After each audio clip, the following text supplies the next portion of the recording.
on people's priority list is got to take care of my health better in this brand new year. So if that's something that you've been contemplating or something similar to that, you're in the right place at the right time, because on the line with me this morning is Dr. Wendy Christian, health coach and wellness practitioner at Integrated Health Solution. Here we are again. Dr. Wendy, good morning. Welcome. Good morning, Brad. These Thursdays roll around very quickly, I don't know. they? We were just talking about when we're going to be taking a break for December, and now it's already halfway through January. I feel like I've stepped into like an alternative universe where time works differently. Yeah, it seems to be working differently for a while now. Well, we started last week chatting about food. You can check out the podcast. The video is also up on Facebook of our last interaction with Dr. Wendy, prioritizing real food and managing our blood sugar levels. One of the things you mentioned last week, Wendy, is we don't want to launch into a massive change too soon. You mentioned small changes to help make it more sustainable.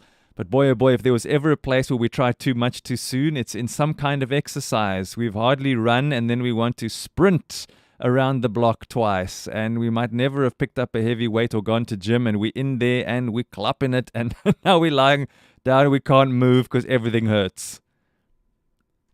Yes, I think that's a mistake we so often make. You especially after the December holidays, or it could have been a while before that, you start gaining a little bit of weight. You're feeling unfit, and you think, okay, I'm gonna tackle this head on. And then the next thing you know, you've done so much, you've done too much, and you have actually set yourself back. And then you don't go back. Mm-hmm. We don't often realize how much of a negative impact that can have on our physical body, but also on our mental approach to exercise as well. Many people just simply don't like exercise, although we can thrive on it. Perhaps we just haven't found the exercise that suits us the most. And suits us best, that we actually like doing, because there must be something that we like to do that involves some kind of movement that's good for us. I think that's very true. There are many people that don't love exercise. I think there's a handful of people that really do, and that they thrive on it. But I think there are a lot more that probably don't like exercise. And I think the connotations of exercise is you've got to go to a gym, you've got to be hot and sweaty, you've got to, exercise for a certain amount of time. And a lot of that can be broken down into smaller chunks. And as you say, as doing something enjoyable. So if we can find what it is that we love to do, and we can incorporate it with other activities, so maybe as a social event or with our children, or that it's with a friend, that you can find a way to make whatever it is that you do, however you move your body, enjoyable for you, just as long as it, again, can be consistent and it can be something that is actually helping you. Um, the time that we have available, sometimes we don't make the time to exercise, right? And we need to see it as something vital that we have to do. I feel, and you're the expert here, but I can't help but feel if we want to eat well, and there's many other things that we're still going to discuss that we really need to use as a foundation of excellent health as we go into this new year. We can't not exercise, right? We need to find something. We can't, I don't like this, so I'm just going to skip it.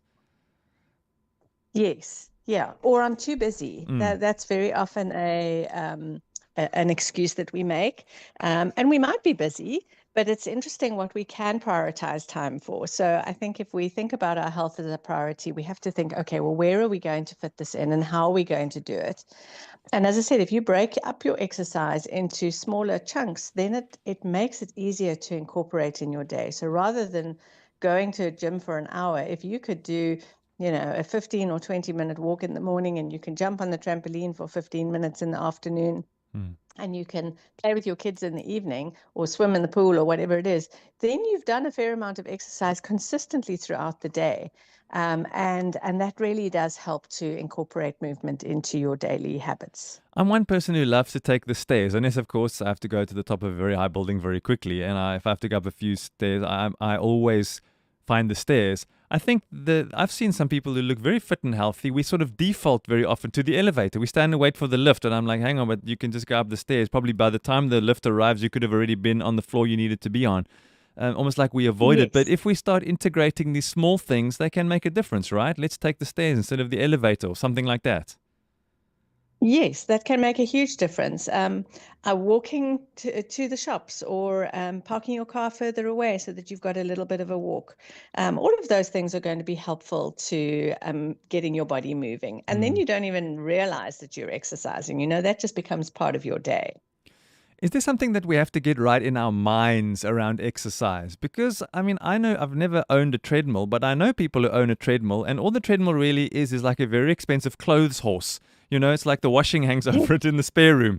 So I just wonder, we have great intentions, but we don't get around to it. And I think, do we overthink these things? There are simpler ways. I don't know. Maybe we just need to get our heads right. Where does the problem sit? I think it is a combination of a few things. So definitely getting your head right is important.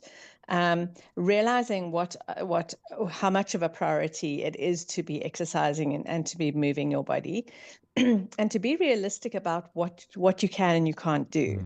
Mm. And if you have a treadmill set up in your house, put it in a place where it is going to be easy to use it. Because the minute you tuck it away somewhere, or it's in the garage, or it's covered with all sorts of other things, or you've got to climb over things to get to it, you're not going to get on that treadmill.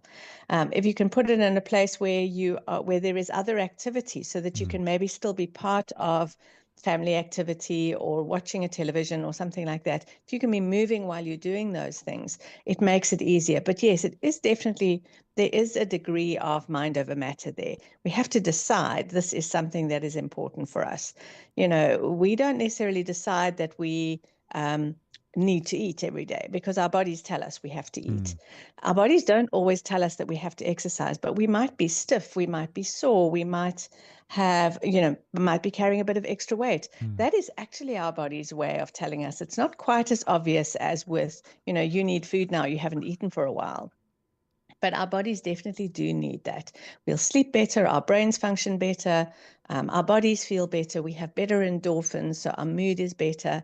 And so, yeah, it is something that we need to prioritize. We need to make a decision, decide what are we going to do, how are we going to do it, and then be intentional about implementing those steps. Which kind of exercise do we do? Do we do strength training, or do we do cardiovascular training, or do we do combinations of them? Does it matter?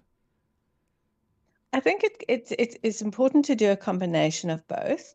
And it depends on our physiology as well. So some people do better with cardiovascular training, but the cardiovascular is really going to help with your circulation, getting oxygen around your Mm. body, and those kind of things. Whereas your strength training helps to preserve your bone density.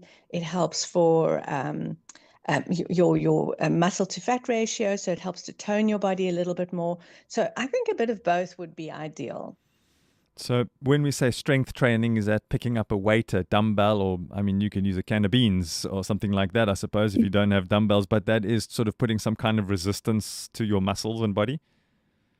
Exactly. It is just some form of resistance, and it doesn't have to be a really heavy weight. As you said, it can be a can of beans, it can be a weighted vest, or it can be weights around your ankles or your wrists as you walk. Some of these things can be combined, so you can carry dumbbells, like little weights, like 1 kilo weights with you, and you can just have that extra resistance. You can walk up a hill Mm. that also provides resistance. You can exercise with TerraBands, those elasticy bands that you can use to just help create some resistance.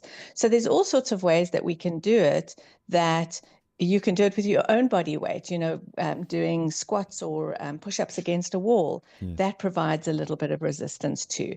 So there's all sorts of things that we can do that we don't have to go out to a gym to do. We don't have to have, expensive equipment.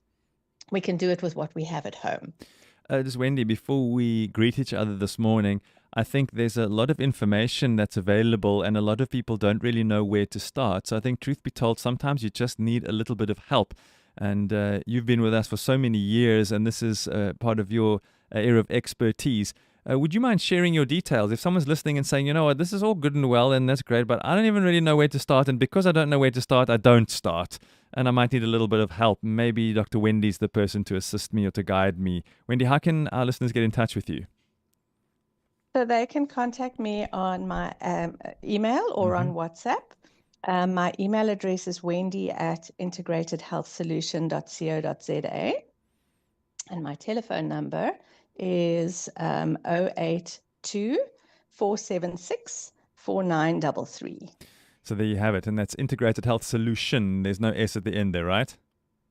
Yes, there's no S at the end. Okay, And integrate. they can have a look at my website as well if they want to get some more information, and that is integratedhealthsolution.co.za. Yeah, worth a visit. Just in case you need some help, because we're sitting with all this information and then we get, this is too confusing, I'm not going to do anything, and we walk away with no change. So if you need some help, get in there and chat to Dr. Wendy. Always a pleasure to connect with Dr. Wendy Christian, health coach and wellness practitioner at Integrated Health Solution.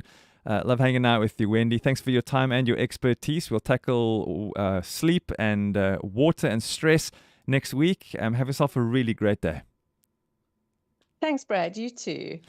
Always nice to connect with Dr. Wendy. The podcast available as always just after